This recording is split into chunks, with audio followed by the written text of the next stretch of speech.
Hello everyone, आरती गुरुकुल में आप सभी का स्वागत है। आज मैं एक नई चीज़ लेकर के आई हूँ।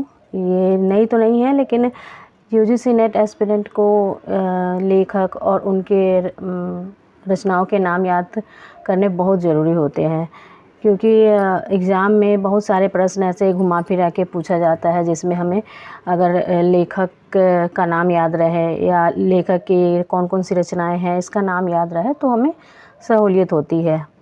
लेकिन ये भी सच्चाई है कि वो उन रचनाओं के नाम याद करने में बहुत सारी परेशानी होती है, मतलब कन्फ्यूज़न हो जाता है, क्योंकि हम बाकी चीज़ों पे पहले तो ध्यान देते हैं, लेकिन जब एग्ज़ाम का समय नज़दीक आता है तो हम रचनाकारों के नाम याद करने में लग जाते हैं। इस चक्कर में क्या होता है कि हमें कभी कभी तो इतना ज़्यादा हो जाता है कि बिल्कुल कन्फ्यूजन आ जाता है कि कौन सा लेखक का नाम है, कौन सा उसकी रचना कौन सी है, तो इसमें प्रॉब्लम होता है। तो इसीलिए मैं एक सीरीज़ टाइप का लेकर आई हूँ, जो मेरा प्रयास रहेगा कि हर दिन एक अपलोड हो जाए एक एपिसोड इसका, जिसमें यह है कि आप प्रतिदिन 10-10 रचनाओं और उनके लेखकों के नाम हम याद करेंगे।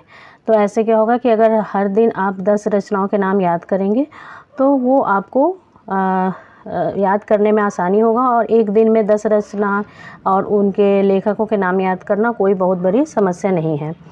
तो फिर हम शुरू करते हैं। सबसे पहले ये अष्टाध्यायी ग्रंथ है, जो कि भाषा का ग्रंथ है, और इसके रचनाकार देखिए कौन है, पाणिनि। लड़ाई एक नाटक है, इसके नाटककार हैं सर्वेश्वर दयाल सक्सेना। ठेले पर हिमालय, यह धर्मवीर भारती की रचना है। पीली आंधी, यह प्रभा खेतान की रचना है। अनिमा, अनिमा के लेखक हैं सूर्यकांत त्रिपाठी निराला, यह एक काव्य ग्रंथ है। सतरंगिनी, इसके रचयिता है हरिवंश राय बच्चन।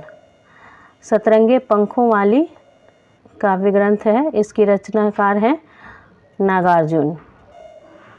कब्बे और काला पानी, कब्बे और काला पानी के रचनाकार हैं निर्मल वर्मा। सवंगी, सवंगी जो है वो रज्जब की रचना है। शेष स्मृतियाँ, ये संस्मरण है और इसके लेखक हैं कुंवर चंद्र प्रकाश सिंह।